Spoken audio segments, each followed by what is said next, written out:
Hello everyone, आप सभी का हमारे इस यूट्यूब चैनल में स्वागत है। आज हम लोग कुछ क्वेश्चन लेके आए हैं जो ग्रुप डी में पिछले बीते वर्ष में आए हुए हैं।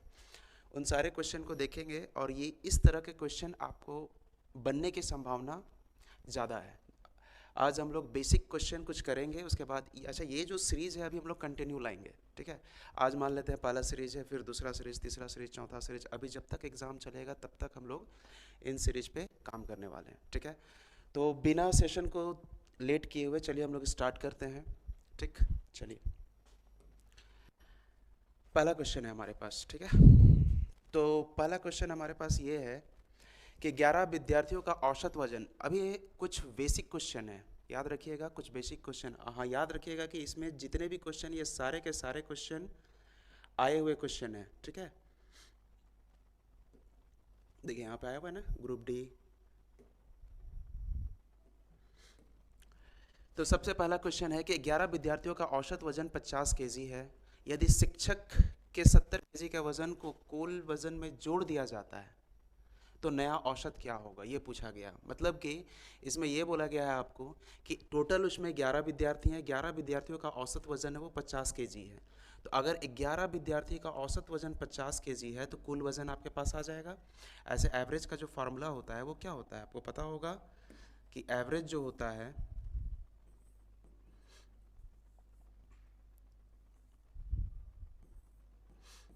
एवरेज जो होता है वो क्या होगा, कुल वजन बटे में कुल संख्या, यही तो होगा। तो यहाँ पे कुल वजन हमको निकालना है। अगर हम इनका कुल वजन निकाल लेते हैं, उसमें फिर इनको जोड़ेंगे, फिर 12 विद्यार्थियों से या फिर 12 स्टूडेंट से डिवाइड कर देंगे तो हमारा सारे का औसत वजन आ जाएगा कि नहीं आएगा, आएगा। तो यहाँ पे एवरेज दिया गया है वो कितना है, 50 का है। कुल वजन आपको निकालना है, कुल वजन आपको निकालना है। कुल संख्या कितनी है फिलहाल के लिए, तो 11 है। तो यहाँ से आपको कुल वजन मिल जाएगा, कितना होगा, 50 इंटू 11। तो कुल वजन आपको मिल जाएगा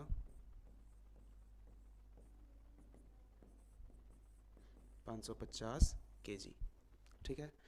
अब 550 केजी, 11 विद्यार्थियों का कुल वजन 550 केजी था, ठीक है। कितना था, 550 केजी। अब इसमें एक नया शिक्षक जो 70 केजी का था वो इसमें क्या हो गया, शामिल हो गया।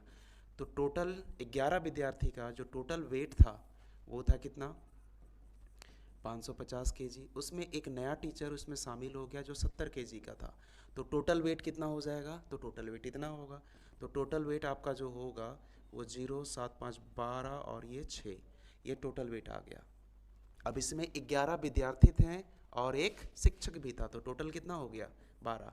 ये हो गया टोटल का क्या, एवरेज। डिवाइड करेंगे तो 12 पचे 60, बचा कितना, 2। तो 12 का 12, बचा कितना, 8, ठीक है। 8 बचा ना। तो 12 छक 72 और 12 छक 72, 51.66 हमारा क्या होगा, एवरेज। ये हमारा आंसर होगा। तो 51.66 हमारा क्या होगा, आंसर होगा, ठीक है।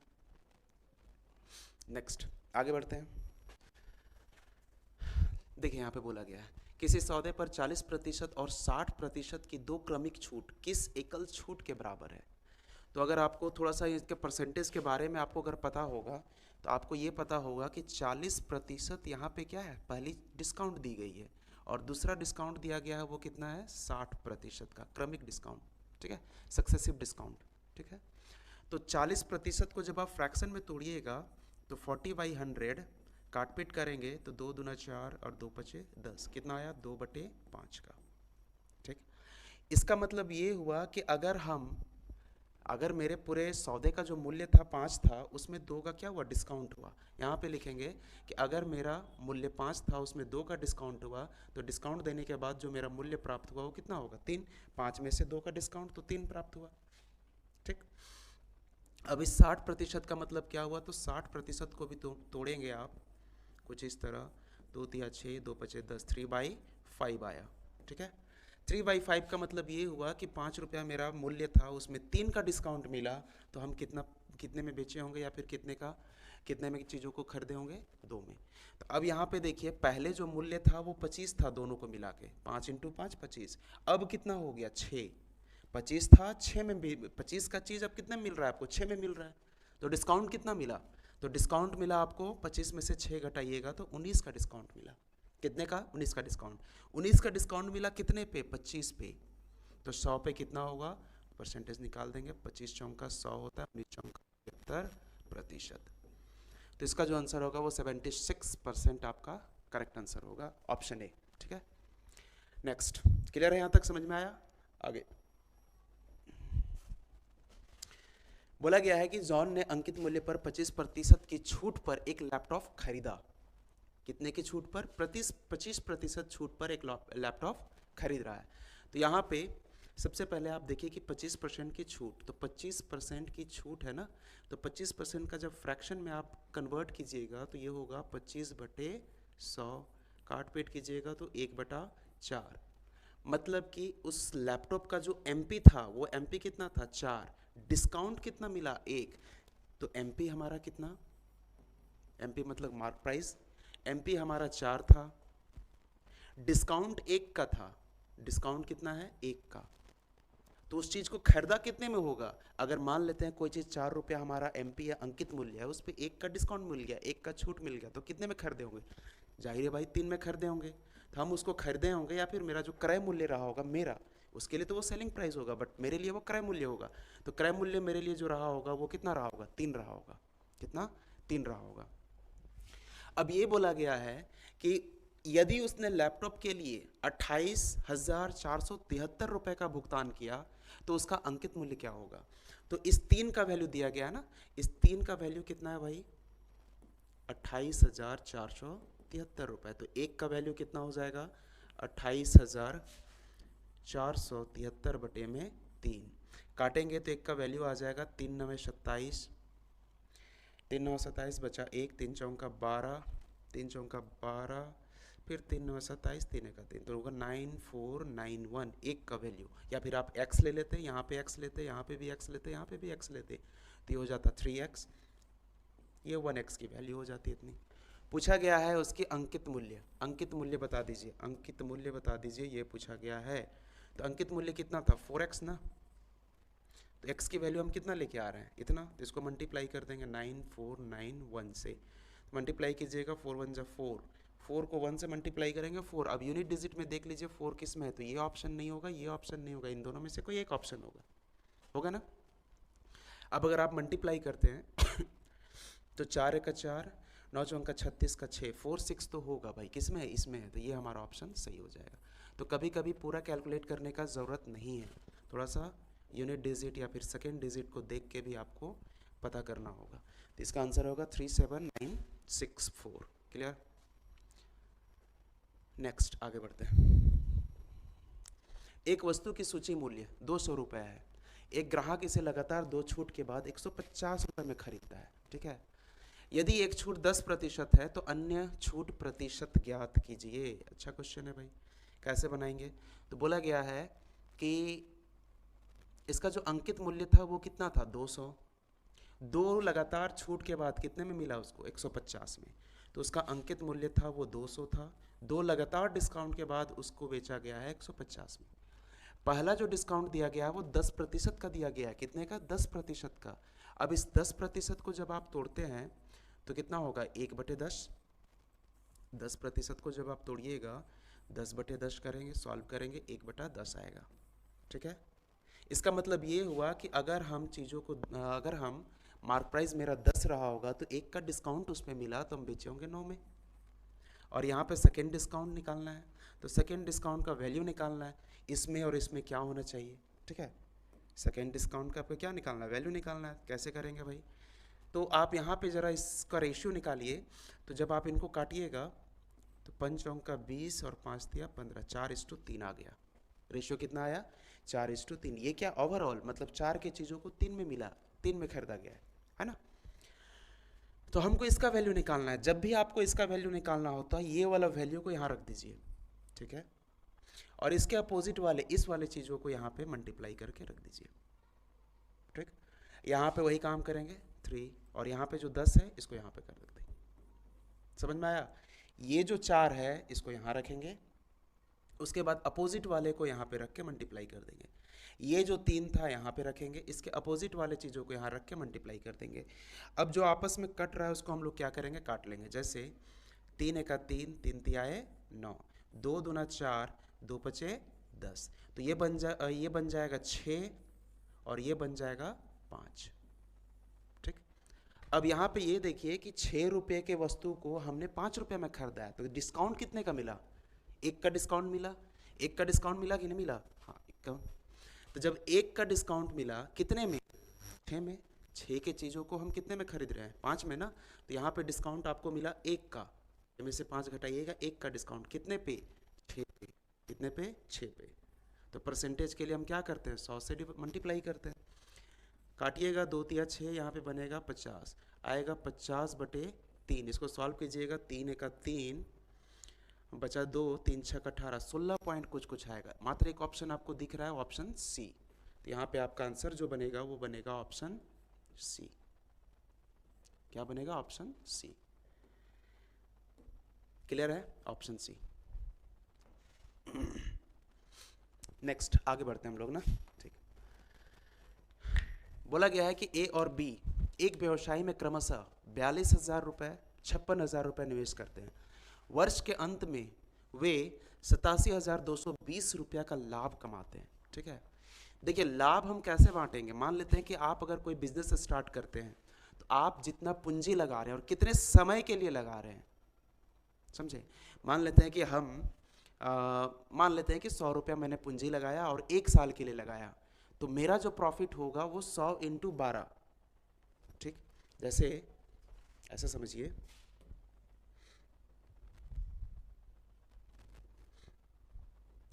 जैसे कि मान लेते हैं कि हमने जो पूंजी लगाया वो 100 रुपये का लगाया। पूंजी कितने का था? वो 100 का था। पूंजी हमारा 100 का था। कितने साल के लिए? एक कैंडिडेट की बात कर रहे हैं ना, वो कितने साल के लिए लगाया था? वो 12 साल के लिए, 1 साल के लिए लगाया था। 1 साल के लिए हम कंसिडर कर लेते हैं 1। ठीक है, 1 साल के लिए, फिर 12 महीने के लिए, जो भी बोले आप कंसिडर कर सकते हैं, 12 मंथ के लिए। ठीक, और एक इंसान था, उसने 200 रुपया पूंजी लगाया और वो भी 12 मंथ के लिए लगाया। अब यहाँ पे मल्टीप्लाई कीजिएगा, अब इनका रेशियो निकाल लीजिए। जब आप इनका रेशियो निकालिएगा तो ये इससे कट जाएगा, ये इससे कट जाएगा, तो इनका जो रेशियो आएगा 1:2 का आएगा। ये जो रेशियो आया, ये आया प्रॉफिट का रेशियो। मतलब कि उनका जो प्रॉफिट होगा वो 1:2 के रेशियो में डिवाइड होगा। अगर इसका प्रॉफिट 100 होगा तो इसको प्रॉफिट 200 देना होगा, इसका प्रॉफिट 400 होगा तो इसको 800 देना होगा। समझ में आया? इस तरीके से। तो इस क्वेश्चन में आपको यही काम करना है। बोला गया है, क्वेश्चन नंबर 5 था ना, तो इस क्वेश्चन में आपको यही काम करना है कि ए और बी एक व्यवसाय में क्रमशः 42,000 रुपये और 56,000 रुपया निवेश करते हैं। वर्ष के अंत में, मतलब 1 साल की बात की गई है, मतलब ए भी 1 साल तक इन्वेस्ट किया है, बी भी 1 साल तक इन्वेस्ट किया है। तो इन्वेस्टमेंट कितना किया था? ए किया था 42,000 रुपये, बी कितना किया था? बी किया था 56,000 रुपये। कितने साल तक? 1 साल तक। ये भी 1 साल तक। इनका आप रेशियो निकाल लीजिए, तो ये कटा, ये कटा, 7 छक 42, 7 8 56, तो 6:8 के रेशियो में इनका प्रॉफिट डिवाइड होगा। ठीक है, तो अब हमको बताइए कि इसको 6 मिलता, इसको 8 मिलता, तो टोटल कितना प्रॉफिट होता? तो आप अगर x ले लेते हैं, ये तो महज एक रेशियो है, जब आप इसमें x कंसिडर करते हैं तो टोटल प्रॉफिट कितना हो जाएगा? टोटल प्रॉफिट कितना हो जाएगा? 6x + 8x, तो हो जाएगा कितना? 6 6 12 13 14x। टोटल प्रॉफिट कितना मिला दोनों को? 14x। 14x में से 6x का प्रॉफिट इसको मिला है और 8x का प्रॉफिट इसको मिला है। अब 14x का प्रॉफिट हुआ, बोला गया है कि 14x टोटल जो लाभ है इन लोगों को कितना मिला? 87220 का। तो इस 14x का वैल्यू कितना? 87220। बस इसको सॉल्व कीजिए, x की वैल्यू निकालिए। तो जब हम x की वैल्यू निकालने के लिए यहाँ पे बैठेंगे तो कैसे सॉल्व करेंगे? तो x = 87220 / 14 काटेंगे इधर सॉल्व करते हैं, ठीक है। यहाँ पे x का वैल्यू निकालते हैं, तो x is equal to 87,220 divide by 14। 7 से काटेंगे, कट जाना चाहिए, 7 दूना 14, 7 एका 7, 7 दूना 14, 7 चौका 28, 7 छक 42, 0, फिर काटेंगे, 2 छक 12, 2 दूना 4, 2 तिया 6, इतना। तो x का जो वैल्यू आया 6230 आया, ठीक है। मतलब x का वैल्यू 6230। आपको पूछा है b का हिस्सा बताइए, b का हिस्सा बताइए। बी, अच्छा बी जो है ना उसका लाभ का हिस्सा बताना है, तो लाभ में बी का हिस्सा, तो बी को कितना लाभ मिला था 8x ना, 8x, x की वैल्यू कितना निकाले हैं 6230, 6230। तो हम निकालेंगे, क्या करेंगे 8 इंटू 6230, इसको मल्टीप्लाई कीजिएगा तो ये हो जाएगा, या फिर यहाँ पे निकलाते हैं बी का प्रॉफिट ना, बी का प्रॉफिट कितना है 8x ना, 8 इंटू 6230, 0 हो जाएगा, 8 3 का 24, हाथ में 2, 8 दूनी 16, 2 18, किस में आ रहा है 8 दूनी 16, 2 18, 8 6 48 और 1 49, 49840, किस में है 49840, ऑप्शन बी, ठीक है। 49840 ऑप्शन बी आपका करेक्ट आंसर। देखिए जल्दी से,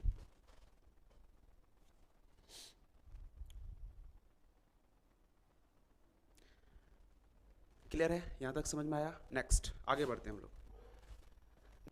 अनिल और सुनील ने समान राशि पर निवेश करके एक व्यवसाय शुरू किया। किसने?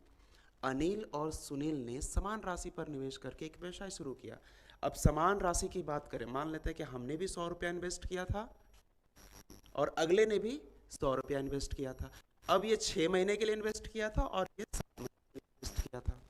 अब प्रॉफिट का हिस्सा कैसे डिवाइड होगा, ये 100 और ये 100 कट जाएगा, तो इसको 6 प्रॉफिट देना होगा और इसको कितना देना होगा 7। जब आपका पूंजी यानी कि आपका जो इन्वेस्टमेंट है वो अगर इक्वल हो जाए तो आपका जो प्रॉफिट होगा वो समय के बराबर ही तो होगा, कि हाँ ये 6 इन्वेस्ट किया था तो 6 प्रॉफिट होगा, ये 6 टाइम पे इन्वेस्ट किया था तो 6 प्रॉफिट होगा, 7 समय के लिए इन्वेस्ट किया था तो इसका 7 प्रॉफिट होगा, होगा कि नहीं होगा। तो यहाँ पे वही बोला गया है कि अनिल और सुनील ने समान राशि का निवेश किया गया है।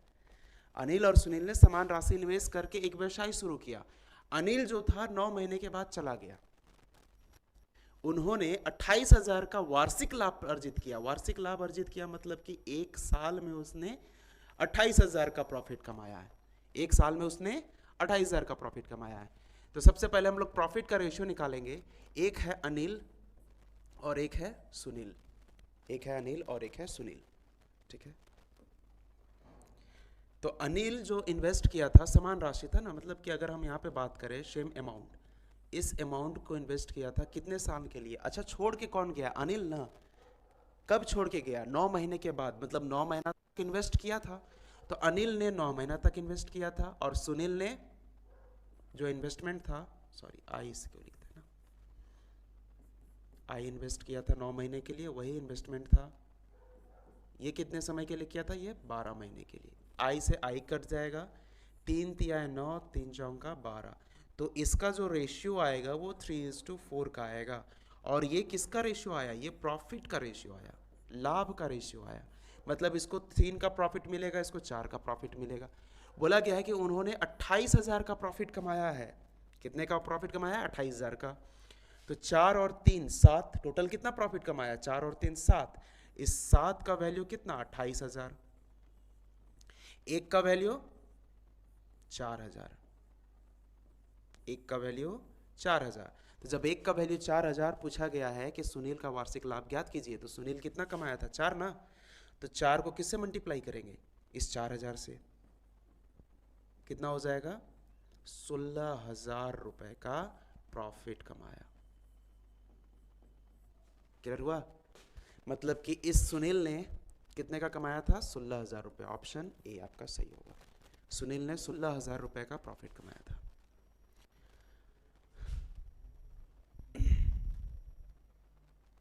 क्लियर हुआ। नेक्स्ट आगे बढ़ते हैं हम लोग।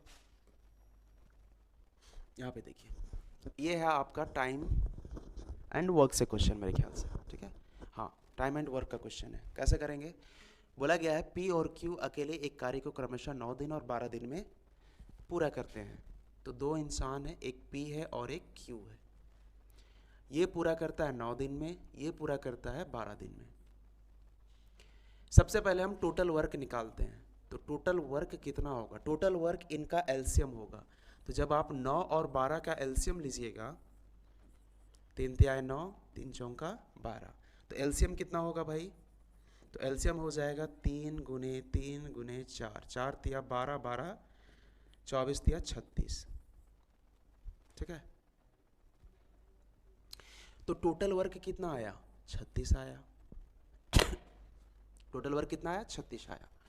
अब बात करते हैं हम एफिशिएंसी की। किसकी बात करते हैं, एफिशिएंसी की।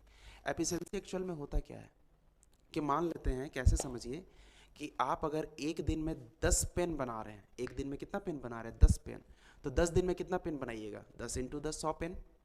अगर हमने बोला कि आपकी एफिशिएंसी एक दिन में 10 की है, एक दिन में आप कितना काम करते हैं या फिर एक घंटे में कितना काम करते हैं, वो सब क्या होगा, एफिशिएंसी होगा। जैसे हमने बोला कि आप एक दिन में 10 पेन बना रहे हैं, 10 दिन में कितना बनाइएगा, तो बोलेंगे 10 गुना 10, 100 पेन होगा कि नहीं होगा, एकदम होगा, 100 पेन होगा। तो 10 गुना 10 100 पेन, मतलब ये जो एक दिन की कहानी थी, ये क्या था, यही एफिशिएंसी था, समझे। अब ये क्या है, ये दिन था ना, ये क्या था, दिन। बोला गया है टोटल काम है 36, इस 36 को करने में इसको 9 दिन लगा है। कितना दिन लगा, 9 दिन। 36 काम को करने में 9 दिन लगा, तो एक दिन में वो कितना काम किया होगा, 36/9। यही आपका एफिशिएंसी आ गया। किसका एफिशिएंसी, ए का एफिशिएंसी। क्यू के लिए बात करें तो क्यू का एफिशिएंसी कितना होगा, इसको हटाते हैं, तो क्यू का एफिशिएंसी होगा 36/12, कितना आया, 3। तो इसका एफिशिएंसी 4 का आया, इसका एफिशिएंसी 3 का आया। बोला गया है कि यदि वे क्यू से शुरू करके वैकल्पिक दिन मतलब अल्टरनेट डेज, आज अगर हम काम करते हैं तो उसके अगले दिन अगला वो काम करेगा। जैसे कि आज अगर पी काम किया तो उसके अगले दिन में क्यू काम करेगा, पी नहीं करेगा, उसके फिर अगले दिन में फिर से पी आ जाएगा, फिर क्यू करेगा, ठीक इस तरह से। बोला गया है कि क्यू से शुरुआत करते हैं और वैकल्पिक दिनों में कार्य करते हुए कार्य कितने दिन में पूरा होगा। तो क्यू से शुरुआत करेंगे तो क्यू पहले दिन आएगा, पहला दिन क्यू आएगा, दूसरा दिन पी आएगा, फिर तीसरा दिन कौन आएगा भाई, तीसरा दिन आएगा क्यू, फिर चौथे दिन कौन आएगा, फिर पी आएगा। इस तरह से 2 दिन में रिपीट होगा, होगा कि नहीं। 5वें दिन कौन आएगा, क्यू आएगा, छठे दिन कौन आएगा, पी आएगा। आप देख रहे होंगे कि हर 2 दिन में ये काम रिपीट होगा। आज अगर मान लेते हैं क्यू कितना काम करेगा, एक दिन में 4 काम करेगा, पी एक दिन में कितना काम करेगा, 3 काम करेगा, तो इस 2 दिन में कितना काम हुआ, 7 काम हुआ। फिर अगले 2 दिन में भी वही काम होगा, क्योंकि क्यू का एफिशिएंसी है एक दिन में 4 काम करने का, पी का एफिशिएंसी एक दिन में 3 काम करने का, तो दोनों मिलकर एक दिन में कितना 2 दिन में कितना काम करेगा, 7 काम। तो 2 दिन में, इस 2 दिन में 7 काम, इस 2 दिन में 7 काम, मतलब कि हर एक 2 दिन में काम जो है वो रिपीट होना स्टार्ट हो जाएगा। समझ में आया। तो जब ये रिपीट होना स्टार्ट होगा तो आप ये बोलिएगा यहां से कि 2 दिन में 7 काम हो रहा है, हमको कितना काम करना है, 36 काम, क्योंकि टोटल वर्क हमारे पास कितना था, 36 ही था ना। 2 दिन में 7 काम, हमको कितना काम करना है, 36 काम। तो इस 7 को हमको 36 या 36 के आसपास बनाना है। तो कैसे बनाएंगे, आप इसको अगर 5 से मल्टीप्लाई करते हैं, बनेगा एग्जैक्ट तो नहीं बनेगा, बट उसके आसपास हम जाते हैं। तो 7 को 5 से मल्टीप्लाई किए, कितना होगा, 35।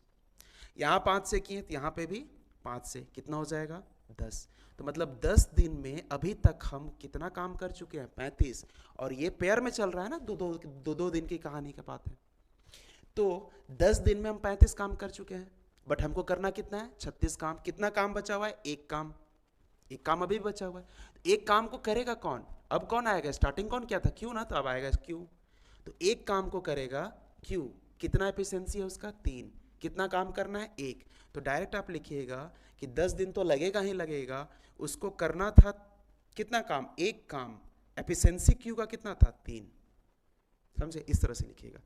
करना कितना था, एक काम, उसका एफिशिएंसी कितना था 3, एफिशिएंसी 3 था ना, क्यू का 3 एफिशिएंसी था, तो एफिशिएंसी को नीचे लिखेंगे, मतलब पूरे दिन में वो 3 काम करता था, बट हमको एक काम करना है, तो बोलेंगे 10 सही 1/3 दिन में 36 काम पूरा हो जाएगा।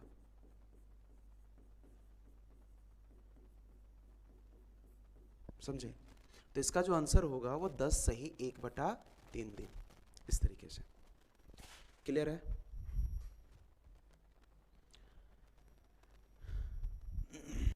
आगे बढ़ते हैं हम लोग, चलिए यहां पे देखिए, बोला गया है कि 5 पुरुष और 6 महिलाएं एक काम को 6 दिन में कर सकती हैं। इसमें क्या होता है कि 5 पुरुष और 6 महिलाएं, और का मतलब होता है जोड़ना, या होता तो उसमें फिर या वाला कंसिडर अलग अलग करके करना होता। यहाँ पे है, कैसे लिखेंगे कि 5 पुरुष है, मेल हम बोलते हैं, और मतलब जोड़ेंगे इसको ना, 6 महिलाएं वुमेन, एक काम को 6 दिन में कर रही हैं, ठीक है। जबकि 3 पुरुष और 5 महिलाएं उसी काम को 9 दिन में कर रही हैं, तो ये टोटल वर्क है, ये एक्चुअल में टोटल वर्क है, ठीक है। ये बराबर होगा 3 पुरुष और 5 महिलाएं कितने दिन में कर रही हैं, तो 9 दिन में कर रही हैं, ठीक है। अब यहां से मेल और वुमेन का एफिशिएंसी हम लोग निकालेंगे, तो ये देखिए, ये क्या था, 5 महिलाएं, अगर एक महिला का एफिशिएंसी हमको पता चलता तो 5 महिला का काम पता चलता ना जी, तो ये एक तरह से एफिशिएंसी को रिप्रेजेंट करेगा, किसको, एफिशिएंसी को रिप्रेजेंट करेगा, और ये दिन है। तो जब आप इसको सॉल्व कीजिएगा, आप यहाँ से काट भी सकते हैं, 3 दूना 6, 3 तिहाई 9, ये हो जाएगा 5 दूना 10 मेल, ये हो जाएगा 12 वुमेन, इज इक्वल टू 3 तिया 9 मैन प्लस 15 वुमेन। तो 10 मैन में से 9 मैन को घटाएंगे तो 1 मैन आएगा, 15 वुमेन में से 12 वुमेन घटेगा तो 3 वुमेन आएगा, तो मैन और वुमेन का जो एफिशिएंसी होगा वो 3/1 होगा। मतलब ये जो आया, ये एफिशिएंसी आया, क्या आया, एफिशिएंसी आया, मतलब कि मैन का एफिशिएंसी 3 था, वुमेन का एफिशिएंसी 1 था, ठीक है। अब बोला गया है, अच्छा यहाँ से आप टोटल वर्क निकाल सकते हैं। अब इस मैन का एफिशिएंसी या फिर वुमेन का एफिशिएंसी किसी में भी आप पुट कर दीजिए, वहाँ से आपको क्या निकल जाएगा, यहाँ से आपको टोटल वर्क निकल जाएगा, क्योंकि ये भी आपका टोटल वर्क है और ये भी आपका टोटल वर्क है। तो टोटल वर्क निकालते हैं, किसी में भी रख दीजिए, तो टोटल वर्क हम यहाँ निकाल रहे हैं, तो टोटल वर्क बराबर इसमें रखते हैं ना 5m, m का वैल्यू कितना है 3 प्लस 6 वुमेन, वुमेन का वैल्यू कितना है, एफिशिएंसी 1 इंटू 6, तो हो जाएगा 15 और 6, 15 प्लस 6 इंटू 6, 15 6 21 होगा, 21 इंटू 6, तो ये आ गया टोटल वर्क, कितना आएगा भाई, 6 का 6, 6 दूनी 12, 126 टोटल वर्क आ गया। अब आपको ये बोला गया है कि तो 3 पुरुष और 2 महिलाएं उसी कार्य को कितने दिन में करेगा, तो हमारे पास जो टोटल वर्क है वो कितना है, 126। अब इसी काम को, इसी टोटल वर्क को कौन कर रहा है, 3 पुरुष, 3 मैन और 2 वुमेन, कितने दिन में, तो ये डे आ रहा है, तो हो जाएगा टोटल वर्क हमारे पास है 126 का, 3 मैन, मैन का एफिशिएंसी कितना था, 1 था ना, सॉरी मैन का एफिशिएंसी था 3, तो 3 इंटू 3 करेंगे 9 हो जाएगा, और प्लस वुमेन का एफिशिएंसी था 1, तो 2 में 2 इंटू 1 करेंगे तो 2 होगा, 9 2 11, ठीक है। कुछ गड़बड़ हो गया क्या,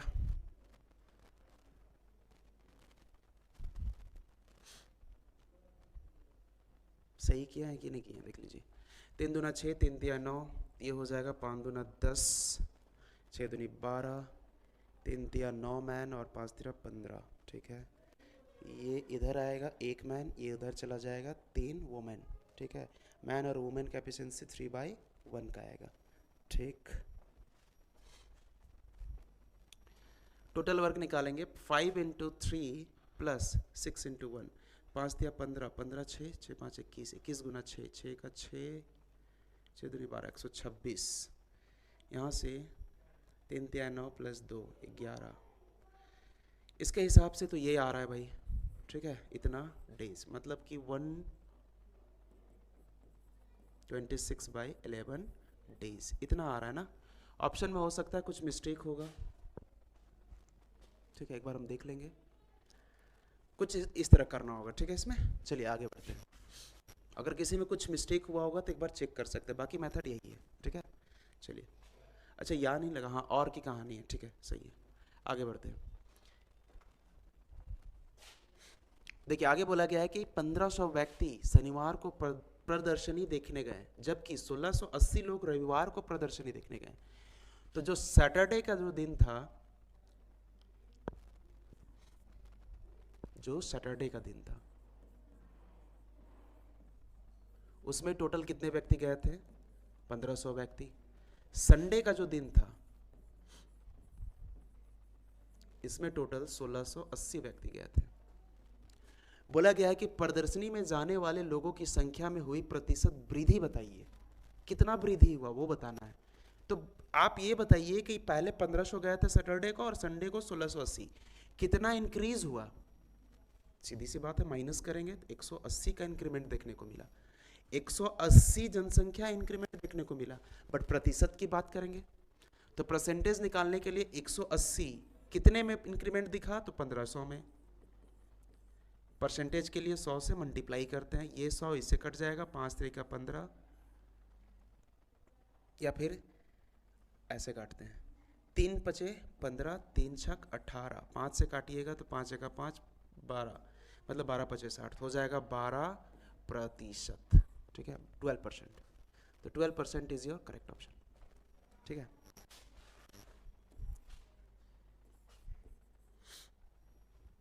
आज कुछ आसान क्वेश्चन है, आने वाले समय में धीरे धीरे करते करते हम लोग, ये सब जितने भी क्वेश्चन आप देख रहे हैं ना, ये सारे आए हुए क्वेश्चन हैं, ठीक है। अगला क्वेश्चन, प्रसाद एक बाइक पर 16 किलोमीटर प्रति घंटा की चाल से 96 किलोमीटर, 31 किलोमीटर प्रति घंटा की चाल से 124 किलोमीटर और घोड़ा गाड़ी में 7 किलोमीटर की प्रति घंटा की चाल से 105 किलोमीटर जाता है। तय की गई पूरी दूरी के लिए उसका औसत चाल ज्ञात कीजिए। आपको ये पता होगा कि औसत चाल जो एवरेज स्पीड होता है, जो एवरेज स्पीड होता है वो होता है, स्टैंडर्ड फॉर्मूला होता है total distance by total time, ठीक है। तो यहाँ से आप टोटल डिस्टेंस बता सकते हैं मेरे ख्याल से। तो टोटल डिस्टेंस कितना है? तो सबसे पहले वो 96 किलोमीटर गया, उसके बाद वो गया 124 किलोमीटर, उसके बाद वो गया 105 किलोमीटर, यही तो टोटल डिस्टेंस है। अब यहाँ पे बात करते हैं टोटल टाइम की। तो 16 किलोमीटर प्रति घंटा की चाल से 96 किलोमीटर जा रहा है, तो इसके हिसाब से जो टाइम होगा वो कितना होगा? तो 96 किलोमीटर डिस्टेंस बाई स्पीड, यही तो होता है time. Time is equal to क्या होता है? Distance by speed. तो स्पीड हमारे पास 16 है, तो यहाँ पे लगा 6 घंटा, ठीक।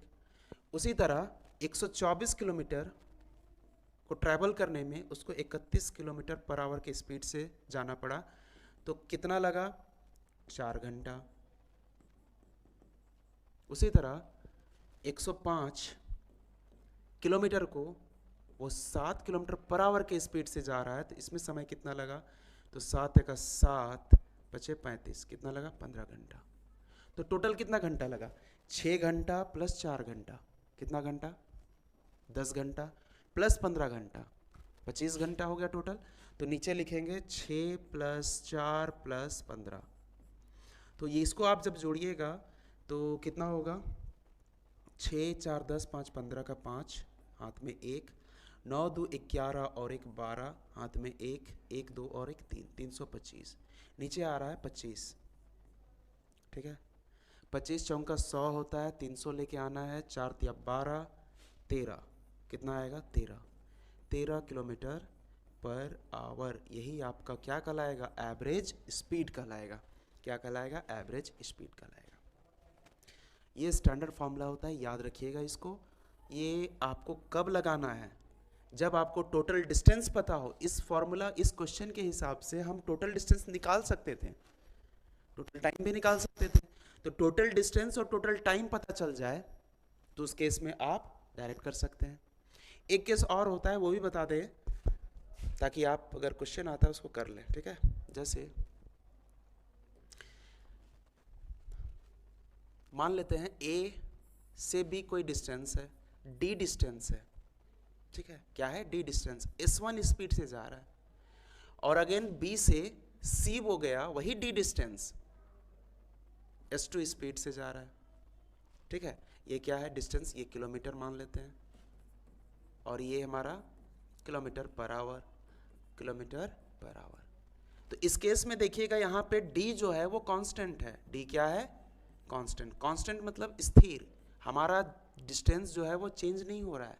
जैसे नहीं होता है कि आप अगर मान लेते हैं कि आप फलना इंस्टीट्यूट गए हैं, घर से फलना इंस्टीट्यूट पढ़ने के लिए, वहाँ से फिर आप अपने घर रिटर्न आ गए, तो क्या आपका डिस्टेंस चेंज हुआ? क्या आपका दूरी चेंज हुआ? पहले जितना डिस्टेंस था अभी भी वही डिस्टेंस होना है, ठीक है। तो इस केस में हम बोलेंगे डिस्टेंस कांस्टेंट। तो जब आपका डिस्टेंस कांस्टेंट होगा तो उस केस में जो एवरेज स्पीड का फॉर्मूला लगाएंगे वो होगा 2 into S1 into S2 by S1 plus S2। ये बहुत पूछा जाता है ये फॉर्मूला। तो इसमें कौन सा फॉर्मूला लगाएंगे? ये S1 हमारा ये था स्पीड, ठीक है। क्लियर है यहाँ तक? चलिए आगे बढ़ते हैं, थोड़ा आगे बढ़ते हैं स्पीड से। देखिए, एक रेलगाड़ी 90 मीटर लंबे प्लेटफॉर्म को 60 सेकंड में 54 किलोमीटर प्रति घंटा की गति से पार करती है। तो यहाँ से आप क्या क्या निकाल सकते हैं? एक रेलगाड़ी 90 मीटर लंबी प्लेटफॉर्म को पार कर रही है ना जी। तो जब प्लेटफॉर्म को पार करेगी तो डिस्टेंस क्या होगा? डिस्टेंस होगा ट्रेन की लेंथ प्लस प्लेटफॉर्म की लेंथ। समय क्या होगा? अगर मान लेते हैं कि यहाँ पे स्पीड दिया गया है, अगर हम स्पीड कंसीडर करते हैं तो स्पीड जो है वो कितना दिया गया है? 54 किलोमीटर पर आवर। अच्छा, ये सारे डिस्टेंस मीटर में है, ये भी सेकेंड में, किलोमीटर को इसको हम कन्वर्ट कर लेंगे भाई 5/18 से, तो ये मीटर पर सेकेंड आ गया।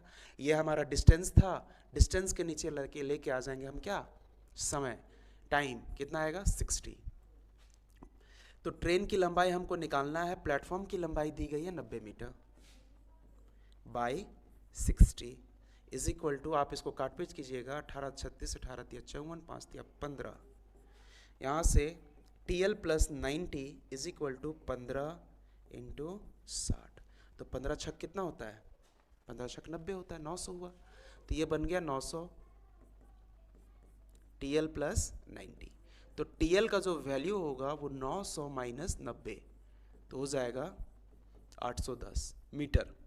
मतलब ट्रेन की लंबाई हमने निकाल लिया है 810 मीटर। अब वही ट्रेन एक बिजली के खंभे को पार कर रही है, तो जब बिजली के खंभे को पार करेगी तो उसका जो बिजली का खंभा का डिस्टेंस होगा तो नेग्लिजिबल होगा। तो नेग्लिजिबल मतलब जीरो। डिस्टेंस जो ट्रेन का डिस्टेंस है या फिर ट्रेन की जो लंबाई है वही लेंगे। तो हमको क्या निकालना है? समय निकालना है। तो टाइम इज इक्वल टू होता है टाइम बराबर डिस्टेंस बाय स्पीड। तो इस केस में खंभे को पार कर रहे हैं, तो इस केस में डिस्टेंस हम किसको लेंगे? 810 को, सिर्फ ट्रेन की लंबाई को। स्पीड कितना लेंगे? तो स्पीड हमारा तो दिया गया है ना, स्पीड हमारा कितना है? 54। अच्छा हाँ, इसको कन्वर्ट किए थे हम लोग तो कितना आया था? 15 ना। कितना आया था? 15। तो कन्वर्ट किए थे तो आया था कितना? 15। ये आया था 15। काटेंगे 5 दिया 15, 5 से काटेंगे, 5 का 5, 5 का 5, 5 छक 30, 5 दूना 10, ठीक है। 3 से काटेंगे, 3 पचे 15, 3 चौका 12। तो यहाँ पे आया 54 सेकेंड। ये आपका सही आंसर, ठीक है, 54 सेकेंड। क्लियर है? चलिए आगे बढ़ते हैं थोड़ा सा। बोला गया एक वस्तु का अंकित मूल्य 100 है। इस वस्तु को 25% की छूट पर बेचने पर 25% का लाभ प्राप्त होता है। सबसे पहले इनको तोड़ना सीखिए। 25% का छूट मिला है। तो जब आप 25% को आप तोड़िएगा तो इसका फ्रैक्शन वैल्यू होता है 1/4। छूट होता है मतलब ये एमपी हो गया और ये डिस्काउंट हो गया। तो आप बोलिएगा कि एमपी जो है वो 4 का है, डिस्काउंट 1 का, तो सेलिंग प्राइस कितने का? सेलिंग प्राइस डिस्काउंट 1 का तो 3 का। अब बोला गया है छूट देने के बाद भी 25% का लाभ होता है उसको, तो 25% का लाभ होता है, तो लाभ हमको पता है कि 1/4 होता है, नीचे वाला सीपी होगा, लाभ आने का मतलब सीपी, और ये प्रॉफिट। तो जब सीपी 4 का और 4 मेरा एक प्रॉफिट हुआ, खरीदे थे 4 में, एक प्रॉफिट कमाने के लिए कितना में बेचेंगे? 5 में बेचेंगे, तो सेलिंग प्राइस 5 हो जाएगा और हमारा जो सीपी होगा वो कितना होगा? 4 होगा। बस। तो यहाँ पे सेलिंग प्राइस को इक्वल करेंगे, इसको 3 से मल्टीप्लाई करेंगे, इसको भी 3 से, इसको यहाँ पे 3 से किए थे, यहाँ 3 से करेंगे, यहाँ 5 से करना होगा ना, यहाँ पे 5 से और यहाँ पे भी 5 से। तो ये बन जाएगा कितना? 20, ये बन जाएगा 5 3 का 15, ये बन जाएगा 12। एमपी मेरा 20 था, एसपी 15, सीपी 12। बोला गया है कि एक वस्तु का अंकित मूल्य कितना है? 100 रुपया है। अंकित मूल्य यहाँ पे कितना है? 20। इस 20 का वैल्यू कितना? 100 रुपया। तो 1 का वैल्यू 5, 20 का वैल्यू 100, तो 1 का वैल्यू 5। तो इसको जब हम 5 से मल्टीप्लाई करेंगे तभी तो 100 बनेगा। तो इसको भी 5 से मल्टीप्लाई करेंगे, कितना बनेगा? 75। और इसको भी 5 से मल्टीप्लाई करेंगे तो कितना बनेगा? 60 रुपये। तो हमारा जो कॉस्ट प्राइस है वो 60 रुपये, सेलिंग प्राइस 75 और एमपी 100 रुपये। अब बोला गया है कि अंकित मूल्य से 20 रुपये कम में बेचा जाए। अंकित मूल्य था 100 रुपये, 20 रुपये कम में, तो मतलब कि अब हम जो बेच रहे हैं वो कितने में बेच रहे हैं? 100 माइनस 20 मतलब 80 में बेच रहे हैं। तो इस प्रकार प्राप्त प्रतिशत हानि या लाभ हुआ। तो 80 में बेच रहे हैं, खरीदे कितना में थे? 60 में ना, खरीदे कितना में थे? 60 में। प्रॉफिट हुआ कि लॉस हुआ? प्रॉफिट। 60 में खरीदे थे, 80 में बेचे, प्रॉफिट कितने का? प्रॉफिट 20 का प्रॉफिट, कितने पे? 60 पे। परसेंटेज निकाल रहे हैं ना, काट पीट करेंगे, 20 से काटेंगे, 3 बार में कटेगा, इसको काटिएगा, 3 तिहाई 9, 3 तिहाई 9.3%, 3.3%, 33.3%, इस तरीके का आएगा। क्लियर? चलिए आगे बढ़ते हैं। Question number 13। 7500 की धनराशि साधारण ब्याज पर किस वार्षिक दर पर 7 वर्षों में 9250 हो जाएगा? आपको पता है कि साधारण ब्याज में, आपको पता है साधारण ब्याज में हर एक साल का जो ब्याज होता है वो क्या होता है? बराबर होता है।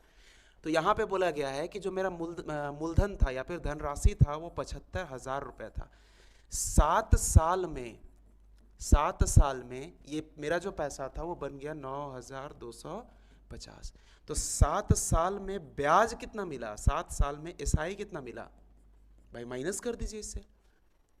तो माइनस करेंगे 9250 में से 7500, 0.5 7 5 12 होता है 1750, मतलब 7 साल में 1750 रुपए का ब्याज मिला। अब ऐसे समझ लीजिए कि आपके पास समय है 7 साल, एसआई है आपके पास 1750, मूलधन जो है प्रिंसिपल 7500, पूछा है आपको रेट, निकलेगा फॉर्मूला होता है SI is equal to P into R into T by 100, होता है कि नहीं? एकदम होता है भाई। तो यहाँ पे SI is equal to P into R into T by 100, principal है हमारे पास 7500 का, रेट है हमारे पास, अच्छा रेट निकालना है, टाइम है हमारे पास 7 साल का बटे में 100, और एसआई हमारे पास है 1750। बस इनको सॉल्व करना है, इनको सॉल्व कीजिएगा आपको मिल जाएगा। सॉल्व करते हैं ना, यहाँ से ये कट जाएगा, रेट जो होगा वो होगा 1750, ये इधर आ जाएगा 75 इंटू 7, 7 से काटेंगे, 7 दूना 14, 7 पचे 35, 25 दिया 75, 25 एका 25, 25 दिया 75, 25 एका 25, 10/3। तो रेट आया कितना? 10/3%। रेट प्रतिशत में होता है 10/3%। 10/3 कौन है? 3 तिया 9 1 10, ये यही होगा ना, 10/3%। तो इसको 10 को 3 से डिवाइड करेंगे, 3 तिहाई 9, बचा 1। तो कैसे लिखते हैं, 3 सही 1/3, जिससे डिवाइड कर रहा है वो यहाँ, जितना बार में गया ये क्वेश्चन यहाँ पे और ये रिमाइंडर। ठीक, तो इतना प्रतिशत हमारा रेट आ गया। आगे बढ़िए, क्वेश्चन नंबर 14। यदि कोई धनराशि चक्रवृद्धि ब्याज के दर से 10 वर्ष में स्वयं का दोगुना, भाई कोई प्रिंसिपल था, बोला गया है कि 10 साल में, इसको ऐसे लिखिए कि प्रिंसिपल जो था वो 10 साल में कितना हो गया, स्वयं का दोगुना हो गया है। बोला गया अब दोगुना नहीं चाहिए, हमको चाहिए 16 गुना। तो इस 2 का कितना पावर लगाएंगे कि 16 बन जाएगा, तो 2 का पावर 4 लगा दीजिए, और यही 4 को इस 10 से मल्टीप्लाई कर दीजिए, हो जाएगा कितना, 40 साल। बस इतना सा करना है इसमें, तो इसका जो आंसर होगा वो 40, और कुछ नहीं करना है। ठीक है। नेक्स्ट, ब्याज की गणना वार्षिक चक्रवृद्धि आधार पर करते हुए 2400 की धन राशि पर 5% वार्षिक चक्रवृद्धि ब्याज की दर से 2 वर्ष में प्राप्त मिश्र धन कितना होगा। तो 5% हमारा रेट है भाई। ठीक, रेट कितना है, 5%। चक्रवृद्धि ब्याज CI पे निकालना है, तो 5% का इसको जब आप तोड़िएगा 5/100 होगा, काटेंगे 1/20 होगा। पहला साल के लिए प्रिंसिपल और अमाउंट का जो रेशियो लिखेंगे यहाँ पे लिखेंगे। अगर प्रिंसिपल 20 होता तो 1 का ब्याज मिलता तो मेरा अमाउंट होता 21। दूसरे साल में भी वही कहानी होगा, क्योंकि रेट सेम है। प्रिंसिपल 20 होता तो अमाउंट होता 21। इसको मल्टीप्लाई कीजिए 400, ये प्रिंसिपल हो गया 441, ये अमाउंट हो गया।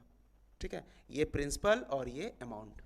2 साल में मेरा 400 प्रिंसिपल 441 रुपया होता। बोला क्या गया है कि 400 मेरा प्रिंसिपल नहीं है कितना, 2400। तो इस 400 का वैल्यू कितना है, 2400। कितने से मल्टीप्लाई किया गया है भाई, 6 से मल्टीप्लाई किया गया है। 400 में 400 को 2400 बनाने के लिए 6 से मल्टीप्लाई किया गया है। तो हम इसको भी क्या करेंगे, 6 से मल्टीप्लाई करेंगे। और मिश्रधन पूछा गया था, तो इसको भी जब आप 6 से मल्टीप्लाई कीजिएगा तो 6 का 6 चौका 24, हाथ में 2 6 चौका 24, 25 26, 2646। 2646 इज योर राइट आंसर। ठीक है, 2646 इज योर राइट आंसर। आसान है। देखिए इस मेथड से आप प्रिंसिपल और अमाउंट और CI, देखिए इनका जो गैप होगा, कितने का गैप है, 41 का गैप है ना, ये हमारा क्या होता, CI होता। क्या होता, CI होता। ये अमाउंट है, ये प्रिंसिपल है, ये CI है, 41 CI। इसको किससे मल्टीप्लाई करेंगे, 6 से सारे मल्टीप्लाई कर रहे थे, इसको भी 6 से। तो 6 का 6 6 चौका 24, 246 रुपया हमारा CI बनता। क्लियर, चलिए आगे बढ़ते हैं। 2 मित्र अनुज और मैथ्यू मासिक आय का अनुपात 5:7 है और उनमें से प्रत्येक हर महीने 10,000 रुपए की बचत करता है। यदि उनके व्ययों का अनुपात 2:3 है तो अनुज की आय ज्ञात कीजिए। सबसे पहले आपको इसमें यह जानना होगा कि आय जो होता है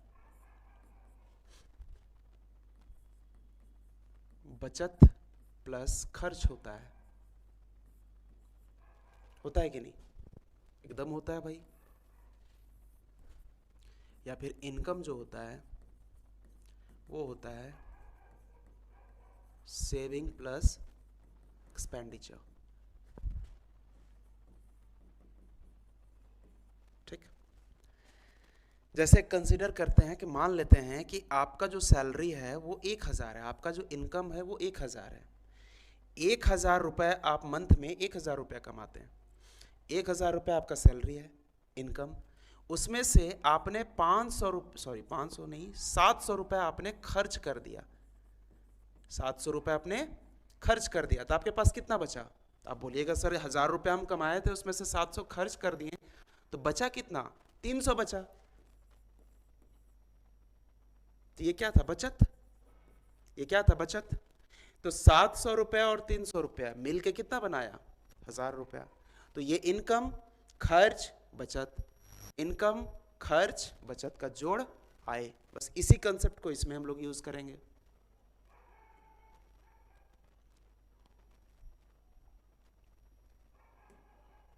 इसमें देखिए बोला गया है दो मित्र अनुज और मैथ्यू की मासिक आय का अनुपात इतना है, तो आप मासिक आय का अनुपात जो है इसको x मान लीजिए कि ये 5x है और ये 7x है। ओरिजिनल हो गया। देखिए रेशियो से आप ओरिजिनल वैल्यू को नहीं घटा पाएंगे, ठीक है, तो हम रेशियो को ही ओरिजिनल बना लेते हैं 5x 7x। ठीक, बोला गया है कि प्रत्येक हर महीने 10,000 रुपये का बचत करता है, 10,000 रुपये का बचत करता है। तो इनकम में से जब आप बचत को माइनस कीजिएगा, दोनों ना, इसमें भी वही होगा, ये होगा किसके बराबर, तो व्यय के बराबर, खर्च के बराबर। इनकम में से बचत को माइनस कीजिएगा तो क्या आएगा, खर्च। तो खर्च का रेशियो है 2/3। बस इसको सॉल्व करना है। तो जब इसको आप सॉल्व करने के लिए आइएगा तो कैसे सॉल्व करेंगे, इससे इसको मल्टीप्लाई करेंगे, क्रॉस मल्टीप्लाई। 5x माइनस 10,000 को 3 से मल्टीप्लाई करना है और ये 2 से मल्टीप्लाई हो जाएगा ये हिस्सा, 7x माइनस 10,000, तो हो जाएगा 15x माइनस 30,000, 14x माइनस 20,000। तो यहाँ से ये इधर आएगा तो x आ जाएगा और इधर चला जाएगा तो 10,000 आएगा। तो x का वैल्यू जो हुआ वो कितना आया, 10,000। x का वैल्यू जो आया वो कितना आया, 10,000। ठीक है, जब x का वैल्यू 10,000 आ गया, पूछा गया है कि अनुज की आय ज्ञात कीजिए। अनुज की आय कितनी थी, तो अनुज का था आय 5, यानी कि 5x। तो अनुज का आय हो जाएगा 5x, यही होगा ना, ये अनुज की आय।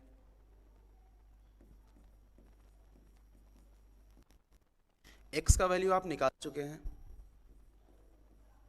कितना हो जाएगा, 50,000 रुपए। ठीक है, 50,000 रुपए। चलिए नेक्स्ट आगे बढ़ते हैं। यहां पे बोला गया है कि 20 और 50 का तृतीय अनुपात और 9 और 16 का मध्य अनुपात के बीच अनुपात ज्ञात कीजिए। तो 20 और 50 का तृतीय अनुपात, यहाँ पे दो डेटा दिया गया है, दो नंबर दिया गया है। तो आपको पता होगा दो नंबर जब दिया जाता है तो हम लोग ऐसे ही लिखते हैं, तृतीय अनुपात 20:50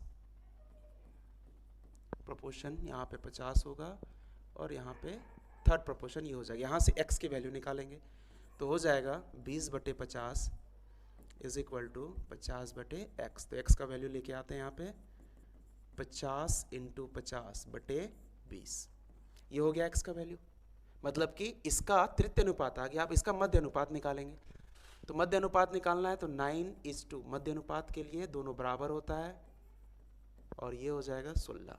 यहाँ से निकालेंगे 9/x is equal to x/16। ये x को इधर ले आएंगे, x² हो जाएगा, 9 × 16 हो जाएगा। तो x का वैल्यू होगा √9 × 16।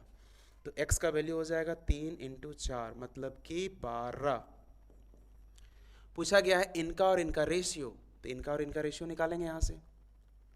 तो इनका रेशियो इतना था 50 × 50/20 और ये 12 था, तो 12 नीचे आएगा। बस यही तो करना है।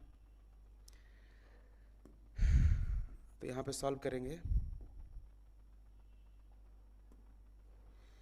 ये कट जाएगा, इससे ये कट जाएगा, तो हो जाएगा 25×5 125/12। ये करेक्ट आंसर है, ऑप्शन डी। ठीक, इस तरीके से। नेक्स्ट, यहां पे बोला गया है इफ ए रेशियो बी का जो वैल्यू है ये 2:3 का दिया गया हो और B/C का जो वैल्यू है 4:5 का दिया गया हो। यहाँ से आपको A ratio B ratio C निकालना है। A रेशियो B कितना है, A रेशियो B आपका 2:3 है, B रेशियो C B के जस्ट नीचे 4:5 का। यहाँ पे भी इसका पड़ोसी यहाँ पे बैठा दीजिए, इसका पड़ोसी यहाँ पे बैठा दीजिए। तो 5×3 = 15, 4 × 12, 4 × 2 = 8। तो आपका 8, 12, 15 आपका सही आंसर होगा। ठीक है, नेक्स्ट। यहाँ पे देखिए बोला गया है कि आपको x की वैल्यू निकालनी है। यहाँ पे वही प्रोपोर्शन की कहानी है, 40:35 प्रोपोर्शन 35:x।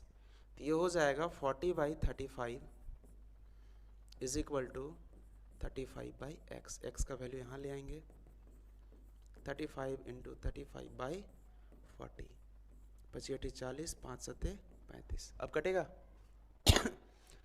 तो इसको मल्टीप्लाई करेंगे तो x का वैल्यू जो होगा, यानी कि जो रेशियो बनेगा, x का वैल्यू 245/8। ये आपका सही आंसर।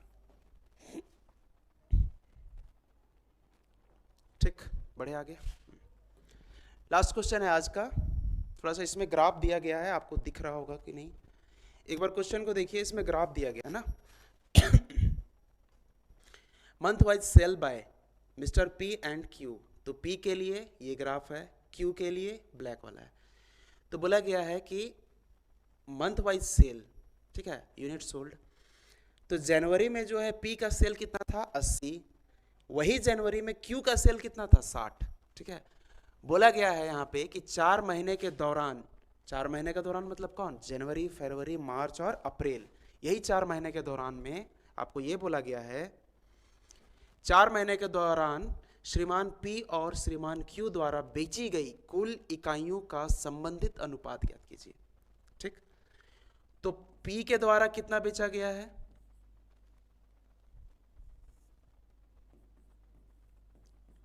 पी के द्वारा बेची गई ना। तो पी जो है वाइट को रिप्रेजेंट करता है, जनवरी में 80, जनवरी में 80, फरवरी में 30, मार्च में 50, अप्रैल में 90। तो ये हो जाएगा, इसको सॉल्व कीजिएगा, 9 8 17 3 200 250। उसी तरह क्यू के द्वारा बेची गई, तो क्यू के द्वारा बेची गई, तो क्यू का क्या कहानी है। तो क्यू बेचा था जनवरी में 60, इसको दूसरे कलर से ले लेते हैं, 60 प्लस 40 प्लस 70 प्लस 60, इसको जोड़ेंगे 6 4 100 हो गया। 160 में 6 6 12 13 होता है ना, 130, 100 230 हो जाएगा ना, ये 230 हो जाएगा। तो आपको पूछा गया है कि उनका रेशियो निकालना है, तो रेशियो ही तो निकालना है। तो क्या करेंगे, 0 को 0 से काट देंगे, 25/23। तो ऑप्शन बी जो है, ऊपर नीचे हो गया ऑप्शन, ऑप्शन बी आपका सही आंसर है। ठीक है, बस आज इतना ही क्वेश्चन हम लोग लाए थे, 20 क्वेश्चन। ठीक है, आई होप कि आप लोग को मज़ा आया होगा, थोड़ा अच्छा लगा होगा। थोड़ा बेसिक क्वेश्चन है, धीरे धीरे करते करते लेवल को बढ़ा देंगे। ठीक है, थोड़ा अच्छा क्वेश्चन भी हम लेके आएंगे। तो आज के लिए इतना ही रखते हैं, बाकी तैयारी करते रहिए, मस्त रहिए, जीवन में खुश रहिए। चलिए, बहुत बहुत धन्यवाद, थैंक यू।